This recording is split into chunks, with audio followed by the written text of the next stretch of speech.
box. What's that say? Exempt properties. What is exempt?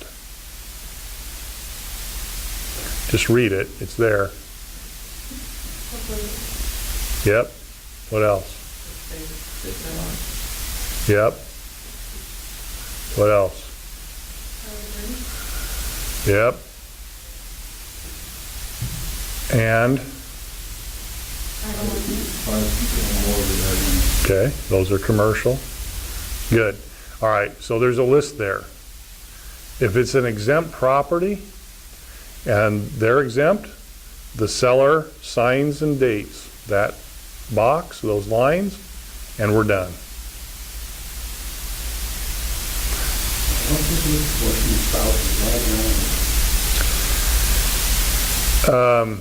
Why is it exempt? Divorcing spouses. What they mean to say there, and I don't know that it's very clear without me reading it, but what they mean to say is that if I'm selling it to one or the other, you know, as title is going to change hands because there's a divorce. It's an interfamily thing. Just because somebody's getting a divorce does not exempt them from the property disclosure, or there'd be a lot of exemptions. So no, that doesn't that doesn't work. Good question. That is confusing, I think. Any other questions on the exemption stuff? Okay. So we're done. And then when you get an offer, when you get that, I'm just going to load the front sheet that shows the exemption and the signature. I just want the buyers to acknowledge that it was an exempt property. There's no disclosure. Okay? And you're done. By the way, y'all, I told you I was going to make you money. Making money means providing the best possible service for your buyer. And sometimes you might want to insist that a seller, even though they're exempt, fill one of these out. And you have the right to ask. You don't have to, but you can make the deal subject to that if you want to. You know, if they live in California, they've never lived in the house, it was inherited by grandma, they're probably not going to shed a lot of light on it. But sometimes you just have a sneaking suspicion somebody knows this house. I want that person on record, in writing, to tell us what they know. I'm also going to tell you something else that a lot of people don't understand or don't know. I think it's really important that you know this when you're dealing with exempt properties. Chris, you inherited mom's home, okay, in Lamoni. Yeah, perfect. You're gonna be perfect for this. You've never, you know, she bought it 15 years ago. You know, you maybe visited her, maybe you didn't visit her. You're estranged, even though you're in the house. Way to go. I don't know where it's at. You don't even know where it is, but you got the home, right? And I got to really scramble to tailor this, make it work. So you're going to sign the exemption, which is fine. But in the settling of the estate, the attorney or the executor or the probate, or you found in her personal effect a report on some structural issues that she had done 15 years ago. So you don't know where Lamoni is, you don't know the house, and it is exempt. But there was a structural issue, and you've seen it, and now you know about it. You are legally required to disclose that. It's an adverse material fact. Okay? And even though you're exempt, it means you don't have to fill this out. You are not exempt from the law that says that you are required to disclose a material adverse effect you have knowledge of. Okay? Don't confuse that. Just because you don't have to fill out the form doesn't mean you can hide stuff. All right? Okay. So, while we're on that topic, I just gave you the answer to what do we, as a seller, have to disclose. It's in the seller's, in the instruction to the seller and the seller disclosure statement. But what is it that we have to disclose? We have to disclose material adverse facts of which they or we have knowledge. There is no difference between a seller knowing something and we as an agent. Anthony said, well, I don't know anything about the home. Well, sometimes you do know about the home. Sometimes you do know because you live in the neighborhood that, you know, every time it rained really hard, the Smith Sewer guy was over there 3 times, okay? If you have knowledge, it's the same as the seller and you have to disclose it. And if a seller says, I don't want to disclose that, we can't take the listing. Sorry, because your butt's on the line. And we'll talk about the fact that you will get found out a little bit later, okay? So don't go there. If you know it, it's the same as the seller. So a seller has to disclose a material adverse fact. Somebody define a material adverse fact. Don't give me an example. Tell me what it means. Give me a definition.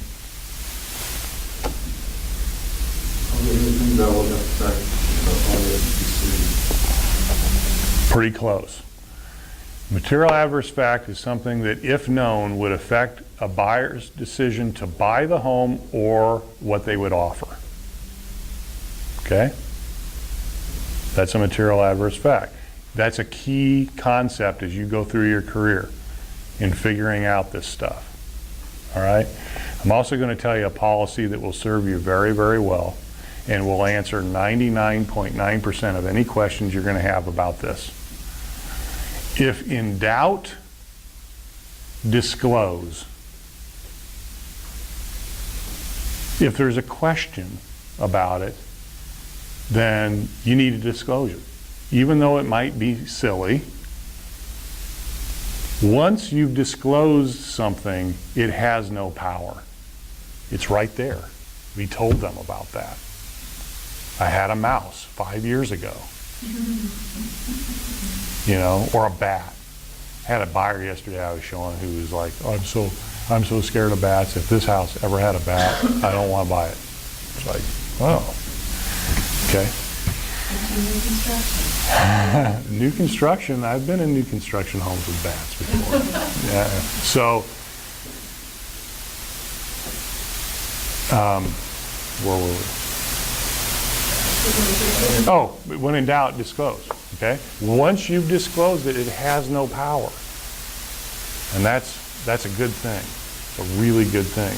I disclosed it.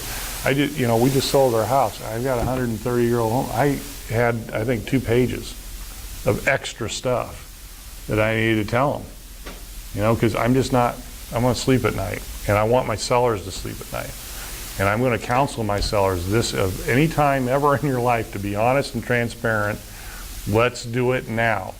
Because I've never seen a well filled out disclosure kill a deal. I haven't.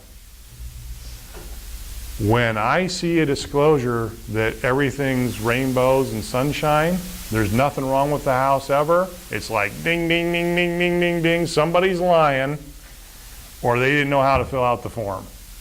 And I'm going to really start digging because it's BS, right? And as we go through the questions, you'll understand that's BS. It just didn't work that way.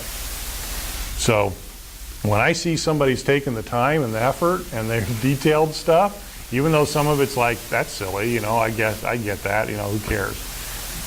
It shows me that they're, you know, care enough to detail this stuff, right? So they filled out the property address. They've signed under the seller disclosure statement that the agent has no independent knowledge and all that. They've initialed that. And now we're going to start with 1, basement foundation. And okay, let's go ahead. Read me the question. There's been no known water or other problems. No. Okay. Didn't you tell me that in 1993 that you had water in the basement? Oh, yeah? But we had it all waterproof. We haven't had any problem since. Okay, I get it. We'll get through this, but read the question, please. Has there been known water problems or other problems? What's the answer? Yeah, yes. Okay, so what are we going to do?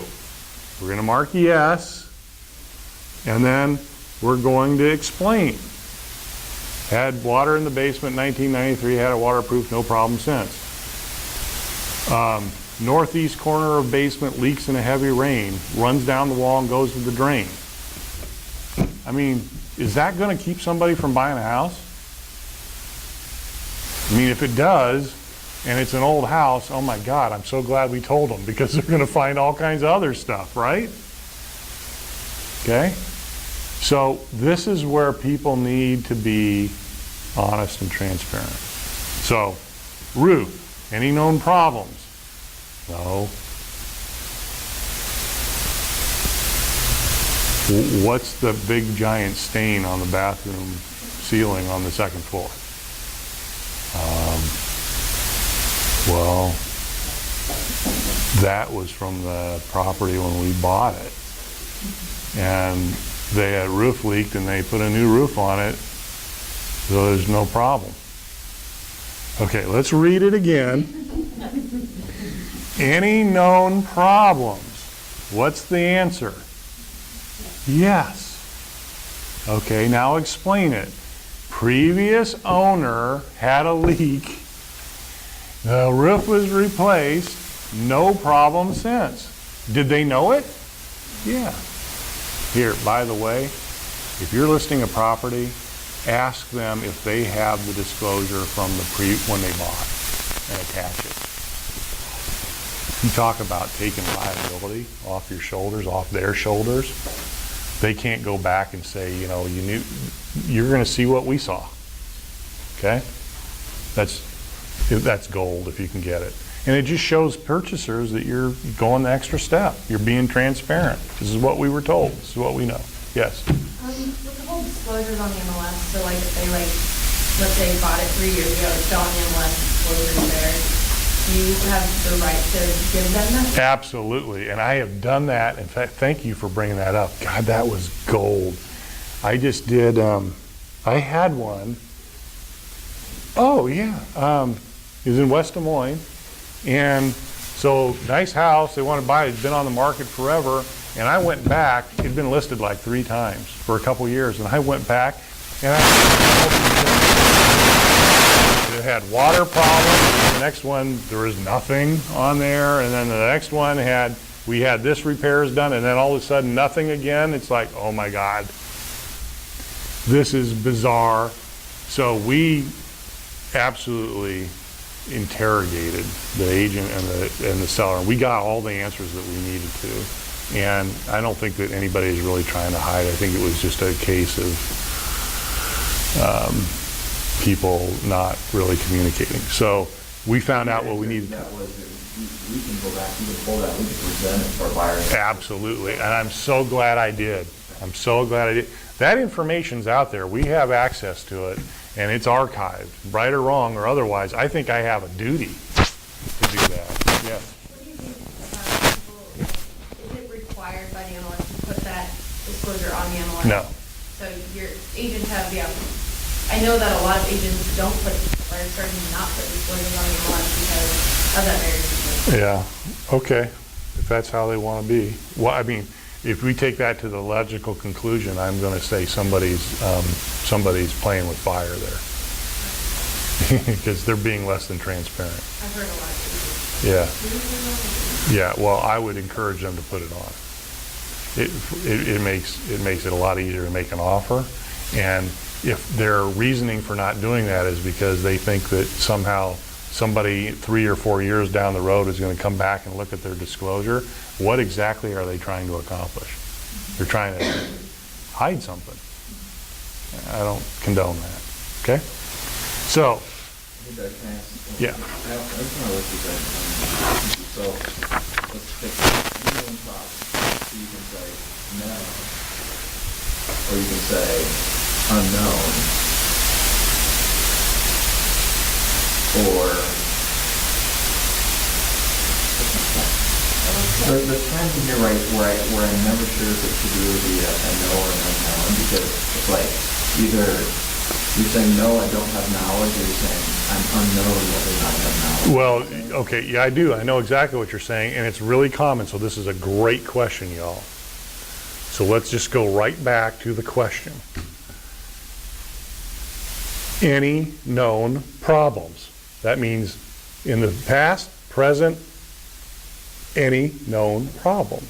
Do you know of any? It's hard to say unknown unless you've never seen the property. Maybe that would be a reason where you would go, no. However, I'm going to discourage that, because the true answer is no. I don't know it. I really think that most of these are yes or no. Now, having said that, tell me your name again. Adam. Having said that, one of the things that I'm going to encourage the sellers before we start is don't guess. You know, this is why I'm here. We'll work through the question and we'll figure out, you know, what is the best answer. We're not going to guess at anything. So if it's truly unknown and that is the best answer, don't be bashful about saying that. Now, if I'm representing the buyer and I'm seeing an unknown, I'm coming back at you. I'm going, what do you mean? I mean, either you know or you don't know. So what's unknown mean? And you may say, well, we just thought it was the best fit because they've never seen the property, never lived there, and we just don't know. Okay, that means no. All right, I can explain that to my buyer. Okay? Well and pump, okay. Septic tanks, drain fields. If they don't apply, and this is in the instructions, let's make sure that we say something. So I'm going to put an NA right next to it or right over it. Big, NA. It means it doesn't apply. I didn't forget it. We didn't skip over it. It just doesn't apply because we don't have a well. Are you with me? Really key on these. Okay? Next page.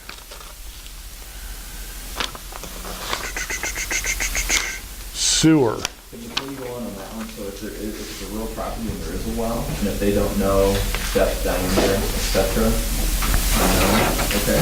They're not asking depth, are they? Nope. They're not asking those things. They're not. Type of well, depth, diameter. Where's Number 3.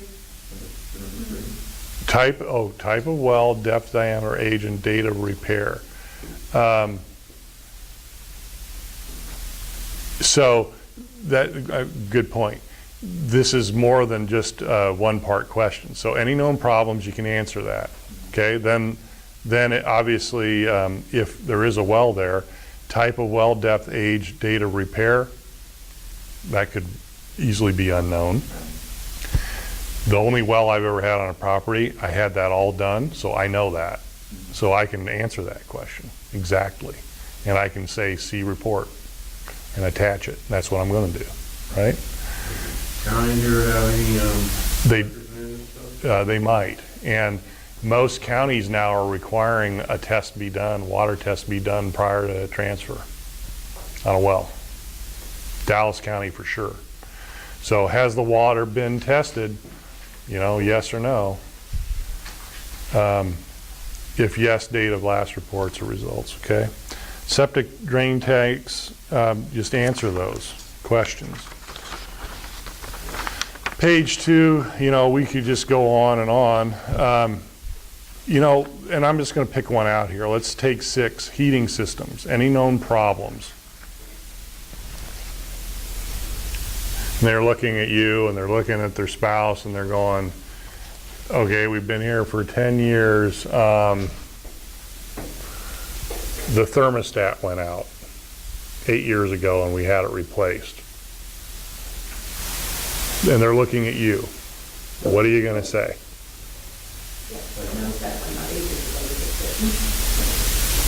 If in doubt, disclose. Now, from our material adverse fact test, does it meet the test? See, here's the thing, you guys. If we were required, oh, by the way, material adverse fact of which we have knowledge and could not be revealed with a reasonable inspection. Okay, so our thermostat. Is it a material adverse fact? If those buyers knew that, well, if they didn't know that you'd replaced the thermostat 8 years ago, and then they discovered it after the fact, would they be credible in claiming that they would have somehow offered a different price or not bought the property?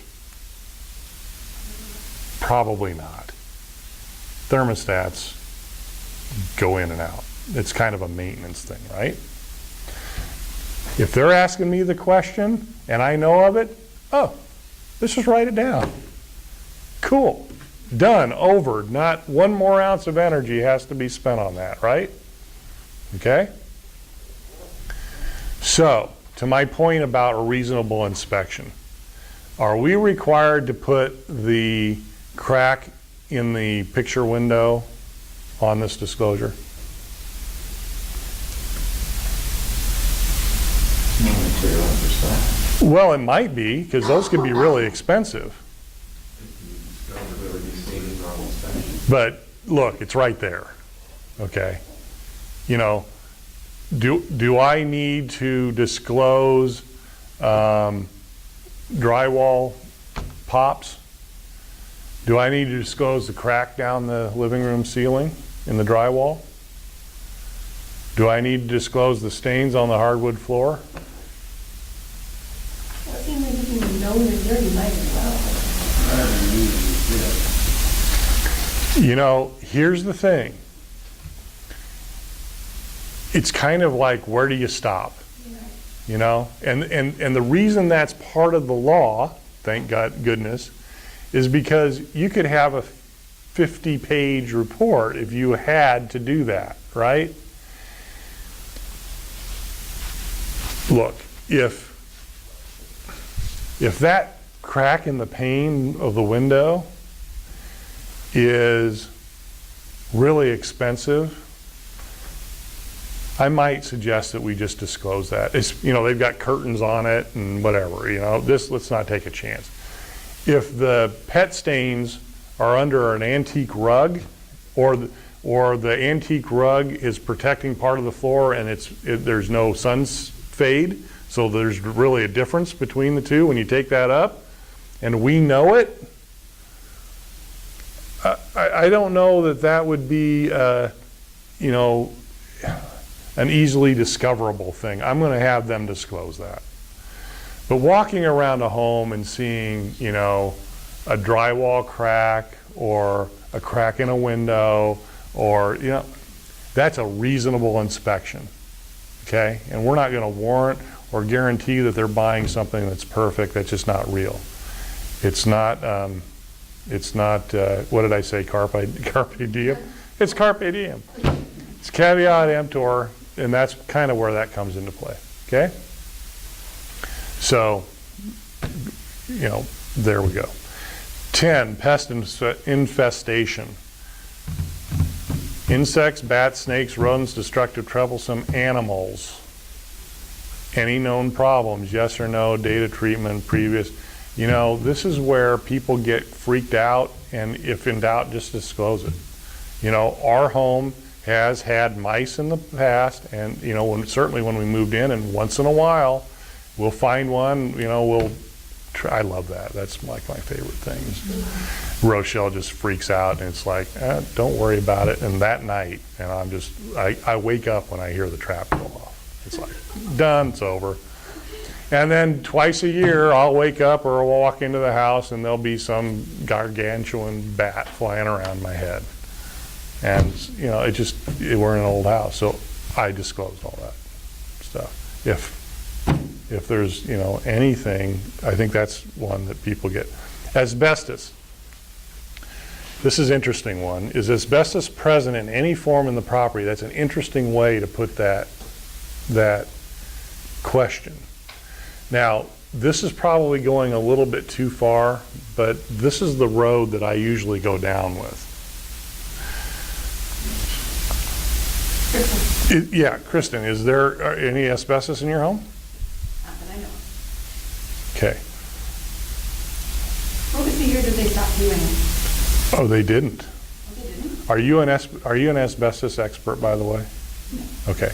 Did you know that asbestos comes in the form of glues, tiles, ceiling tiles, carpet, wall and framing materials, and appliances, some of which may be in your home today? Okay. Most people don't know that. Well, how would you like to answer the question? That might be an unknown. But why I'm saying that's a little bit overboard is because the fact is you don't know. And if she said, no, I don't know, there probably wouldn't be anything wrong with that. It's just that with asbestos, I get a little crazy sometimes because people get a little crazy. So today? There is, I think that there are certain things that are encapsulated that they use asbestos in today, still.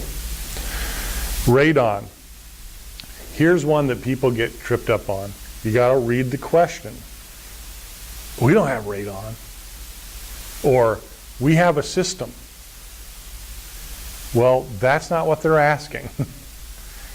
Any known test for the presence of radon gas, you have to answer that question. Did you have it tested or not? Simple. And then if you want to go on and describe what you know, that we never had it tested, but a radon system was installed prior to us buying the home, and we assume that it works. That's fine. Lead-based paint. Has it been tested? Is there any known, or has it been tested? Any known, here at 14, any known encroachment, easements, common areas, facilities like pools, tennis courts, walkways, or other areas co-owned with others? What comes to mind? What kind of a property comes to mind? Maybe. What else? Condos, townhomes. What's the answer going to be? Yep. And so, you're going to mark yes. And then below here where it says explain this stuff, what are you going to do? You're going to go number 14, property is in a homeowners association, it's a condo. If they need more explanation than that, then they probably need help. 15, here's a good one. Features of the property known to be shared in common with adjoining landowners, such as walls, fences, roads, driveways, whole use, maintenance responsibility may have effect on the property. And you know what they want to do? No. Okay, Josh, raise your right hand. No, I'm kidding. You're saying no here. I see that you have a fence in the backyard, right? Did you build it? No, you didn't build it. So this home was built in 1930. How old would you guess that fence is? They didn't build it, so it's a long time ago. Have you ever had the property surveyed? Have you ever talked to your neighbors about who built the fence or who maintains it? No. These are all common answers, right? What's the answer to that question? Yeah. Unknown. I don't know who owns that. Has anybody here had the pleasure, the surprise of figuring out or understanding what the fencing laws in Iowa are? Oh my God. Wow. Those go back, I want to say 1870. No, I'm sorry, 1817. And you talk about a mess and weird, but here's a tip. I told you I was going to make you some money. Anybody deals with acreages or farms? Is anybody in that space at all? Okay. then you probably already know the answer to this. But it applies in town as well.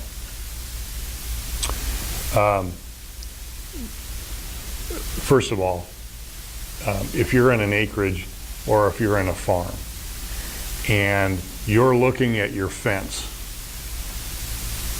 okay, the right-hand side, right half of that fence is your responsibility. Okay? And even though you may not have animals, if your neighbor does, you are responsible for having a fence there that will keep an animal in or out, whichever the case may be. Okay. Now, does that seem fair? If I've got 80 acres, I have a lot of fence around me. I don't have any animals.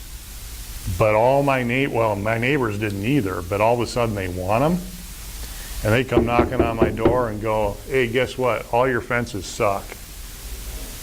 So you're responsible for half of your 80, get it done.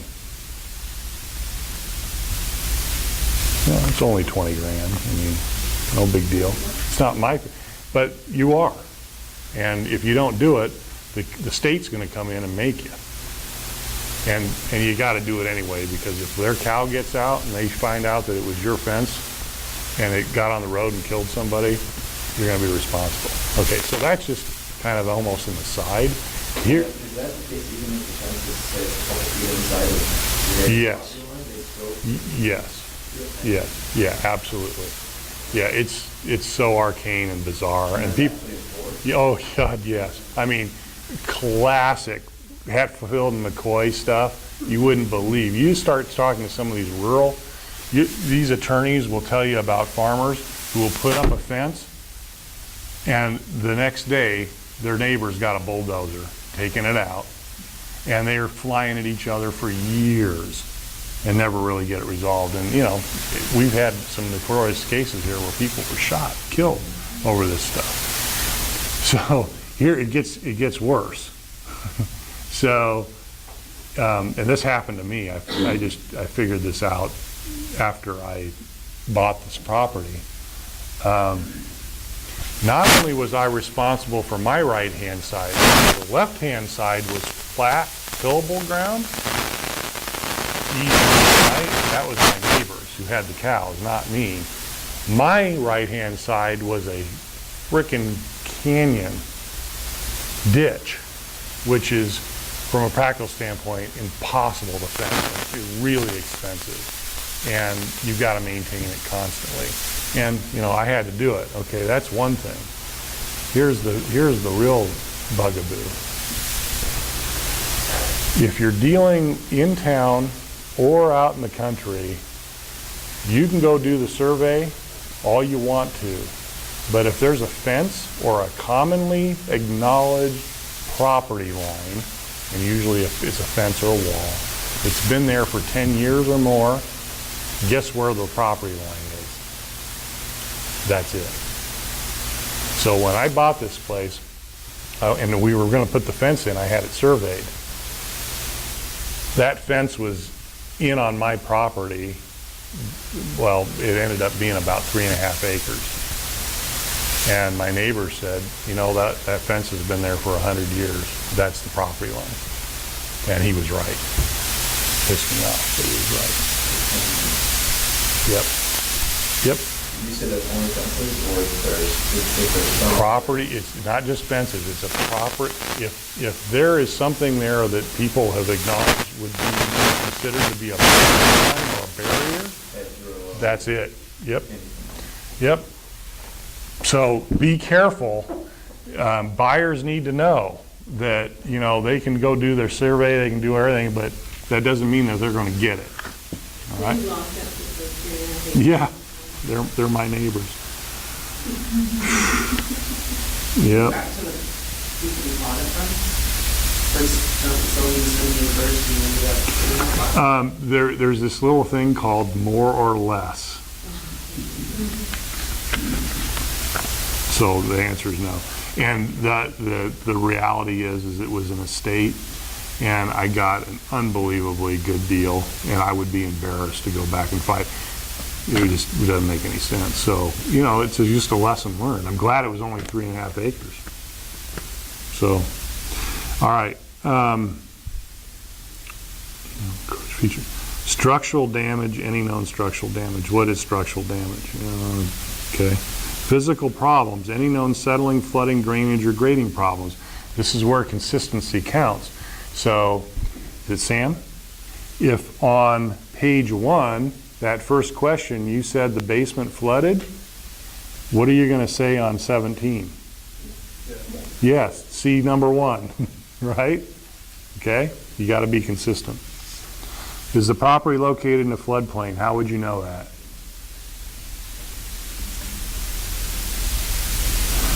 If it's in a floodplain, there's 2 ways. One is the seller, if they have a mortgage, the seller has to have flood insurance.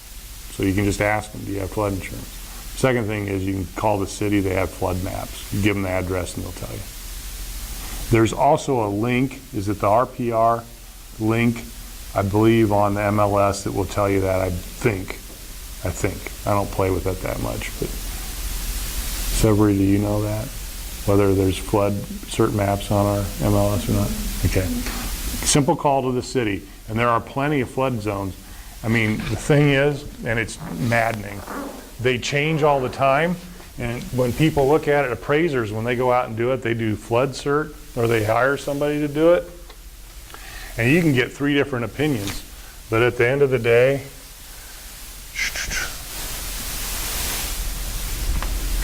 that little sliver is in the 500 or 100 year flood zone. It's all flood. They're going to require flood insurance. $600, $700, $1,200 a month. Yeah, it's big. I had a property over on Woodland. Yeah. It can be, you know. The experience I had was a house over on Woodland Avenue, just west of 22nd Street. My client had lived there for about 7 years, and they had required flood insurance, and it was hefty. It was $500 or $600. I think it was $600 a month. And when I listed it, I went back to the city to ask the questions, you know, where is it? Because I knew buyers would want to know why. There is a creek down there, but it's way down there. And they said, oh, that was taken out of the flood plain when they did the work, you know, wherever 7 years ago or 6 years ago. All but 1 year, he was out of the flood and he'd been paying it that whole time. I mean, that was, what, $35,000. It was huge. Yeah. It's just crazy. So, all right. Do you know what the zoning classification of the property is? They don't, but you do, so you can just tell them. You can show it to them or tell them, right? Because it's on the assessor's page. Right? Okay. Covenants, property subject to restrictive covenants, yes, no. This is where you're going to collect them, get them ready, prepared. Next page. So this grid looks a little intimidating. Once you get them going in the right direction, though, that goes pretty quick. Here's the thing, and this is what I tell the seller. I said, we're either going to have one or more checks in every category, or we're going to have NA. In other words, there's going to be something on every line so that people know that we didn't do it, that we either addressed it or it wasn't applicable. So let's take the range and oven. If it's included, they're intending on leaving it, they can check that, okay? This is a disclosure. This is not a contract. And as we talked about yesterday, even if they check that, they could legally take the stove, if it's a personal property, and it wasn't included in the purchase agreement, and there would be no recourse. You understand that from yesterday? If it's not in the purchase agreement and it's personal property, if it's not a fixture, they can take it, even though they put in the disclosure, because this disclosure is just a disclosure, it's not a contract, okay? So their intent is included, they can check that if they'd like. Then they have to answer the question, yes, is it working, yes, no, or unknown. Now, this is where unknown might be appropriate. If they haven't used that stove, or we'll get to windows, that's a great example, windows. If they haven't opened up all the windows in the last, 10, 20 years, I don't know. Maybe they want to go open them all up and find out before they answer it, but if they're not going to, I'm not going to guess. I don't want them to guess. Dishwasher. Maybe they haven't lived in the property, so maybe they don't know the condition on some of this stuff.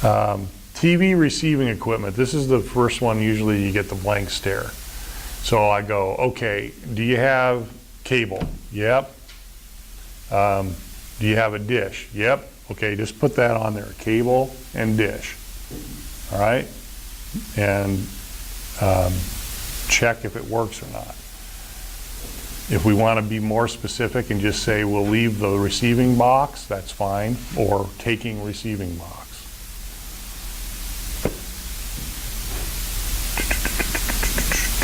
So we go down through these, LP tanks, keys and locks, if they don't have one, it's just a big NA.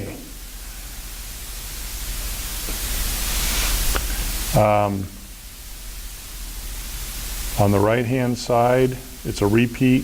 So look at like halfway down, city water system.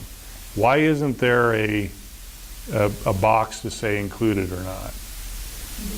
Because you can't take it with you, okay? I don't know why some sellers just think that that's a big deal that we didn't, have. It's like, all right. Windows, be careful. Half the windows in my home don't work. So I said no, but if they haven't gone through and operated them and they don't know, then just don't guess. Okay, any questions on that? Grid. Just don't leave a bunch of blank. You're going to get disclosures from other agents who have a bunch of blank stuff on there. I'm going to send it back to them and ask the seller to finish it. Okay. Then they explain anything that's no. All household appliances are not under warranty beyond date of closing. They sign off on that. Then we get to number 3, additional non-mandatory requested items. This is a state form that we adopted because we think it's the best form. This is a much more detailed form than a lot of the brokerages use. There's a reason why we don't spend near as much time in court as they do, and this is part of it. I know all of the attorneys in town who do the E&O claims, and I talk to them on occasion, and I also know Joe Harrison down at the mediation stuff. So I know why people are suing, and I know how it happens, and I like this form because it keeps us out of trouble. And I think that buyers and sellers have a right to know this stuff. So when it comes to number 3, it says additional non-mandatory requested items, but it's mandatory for KW. In other words, if a seller says, I'm not going to fill that out, we can't list their home. Okay? So we get into questions like any significant structural modification or alteration to the property. Number 2, this is a good one. Has there been a property casualty loss or insurance claim over $5,000? If a seller thinks they're going to be clever, you're going to get that call from the buyer agent, 3 days from closing or a week from closing or 2 weeks from closing that said, my buyers just called to get insurance and they found out that the roof had a hail damage claim. And we know that they paid the check, but we don't know. You didn't say anything on the disclosure. Did they do the repairs? There's a national database. Any insurance company is going to run the property address, and if there's a $5,000 or more claim, it's going to show up. So they can't lie. All right, so what's the next one? What's at the top? Future assessment? So Doug, on that first one, number one, if they've only lived there for 60 years, unknown would be an appropriate answer, right? Or is that only apply while they owned it? Well, on what? On the insurance claim? Yeah, I mean, because if you think back to the prior owner, you don't necessarily know the prior owner may have had to. You wouldn't know that. If you don't know it, it's a no. There isn't a claim. If you knew they did, it's a yes. And you're going to have to say it. So at the top of the last page, it's about known current preliminary proposed or future assessments by governing body or owner. They got a letter in the mail. It says we're going to replace the sidewalk or we're going to be assessed X. Is that a material adverse fact? It is. Okay. And they knew about it. So does the property contain toxic mold? And then they go on that adversely affects the property occupants. Okay. They got to answer. 5, private burial grounds. What do you think they always do? What do they always ask you? Yeah, everybody's buried fluffy, right? There's always a hamster or a cat or a dog that's buried somewhere, always. So they look at you and they go, well, yeah, you know, Fluffy is back there. Okay, let's read the question. Does the property contain any private burial ground? Did your pet die? Yeah. Did you bury it? Yep. Is it on your property? Yep. What do you think the answer is? Yeah. If in doubt, disclose it. Fluffy's buried in the back 40. Okay? I had a property a couple years ago in Adel that had 7 horses buried on it. It's a big deal. Just, you know, every farm's got them, right? Neighborhood or stigmatizing conditions or properties affecting this property. What's that? Bury horses. Well, we've already addressed that one. Drug dealer living next door. Drug dealer next door? Why would that be a problem? Because you may, during daylight hours, it may look completely normal, but after 9 o'clock at night, maybe the whole place. Dangerous people, chemicals, who knows? Okay? I would agree. What else would be stigmatizing? Vacant foreclosed house on the corner that isn't Why is that a problem? Aren't there a lot of those?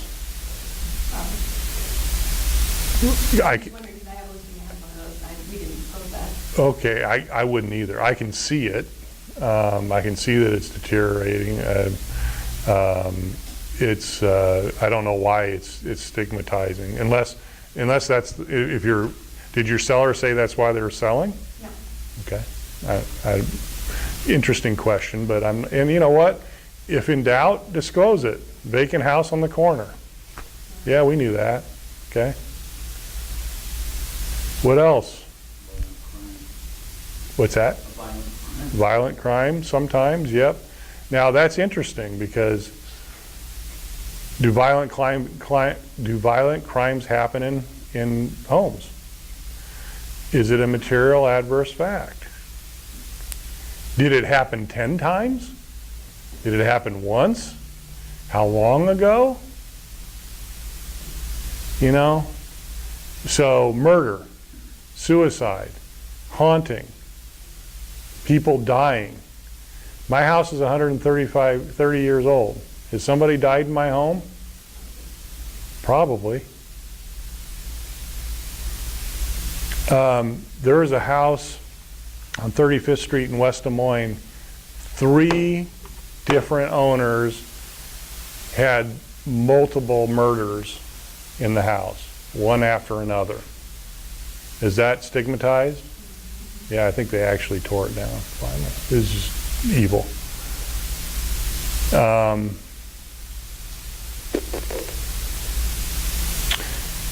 What about noise?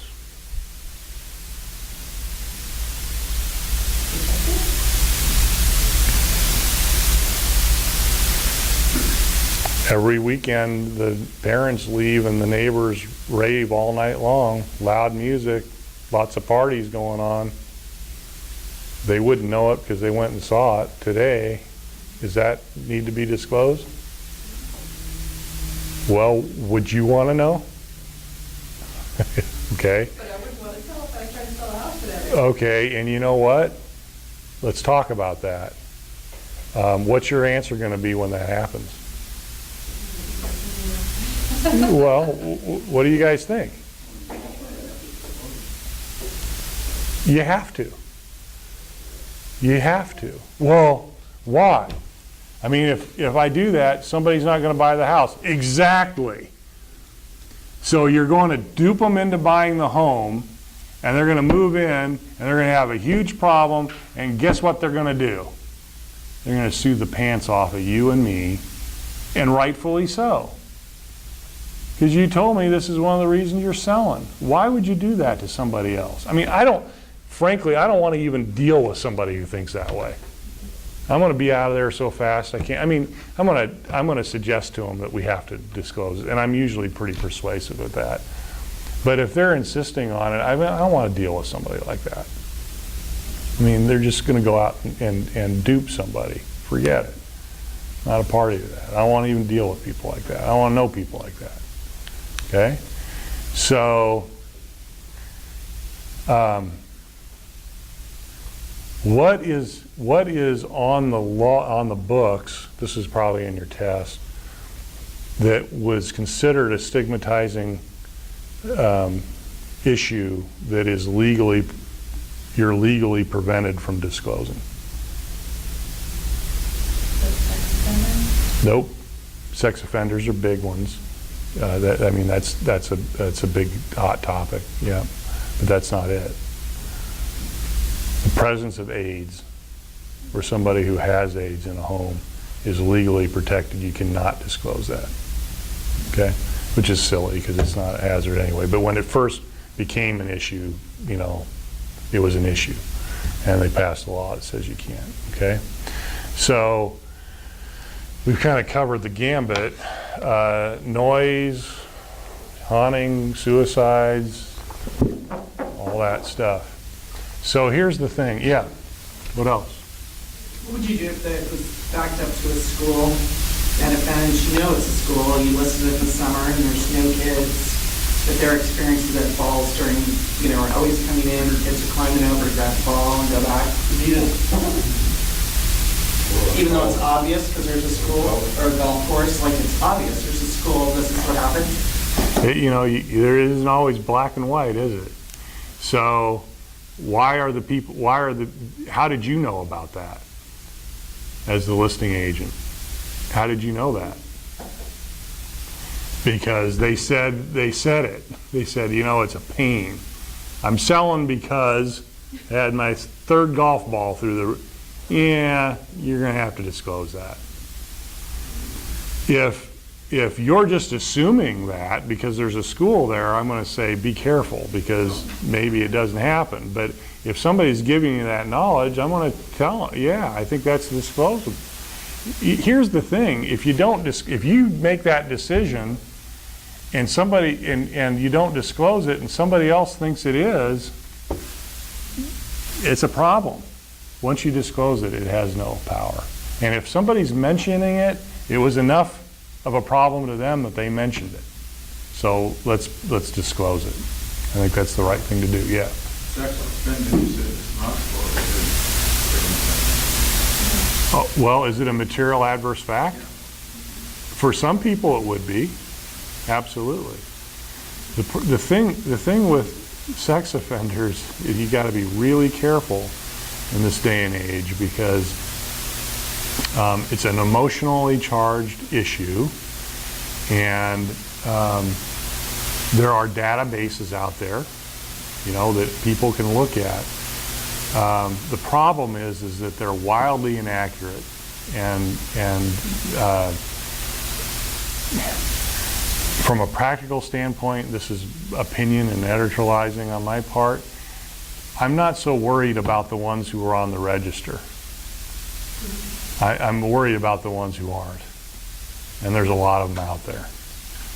In fact, my farm I was just telling you about has, it's just this really backward hillbilly setup, but this guy has been doing this for about 40 years, and he has these trailers, and it's just kind of bizarre and creepy, but that's all he rents to. He's just got a bunch of sex offenders that live there.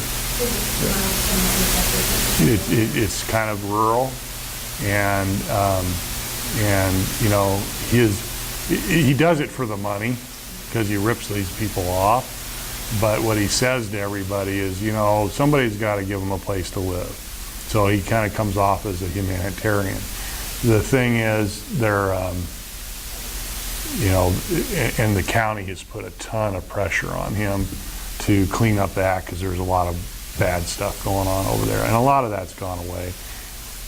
He's down to, I think he's down to 3 now. And I've met them all. I've seen them. I know the deal. I talked to the sheriff out there. They're harmless. We've kind of come to that. But when we first found that out, it was like a shock. It was like, oh my God. You know, so. Yeah, I mean, it's awful. So we don't have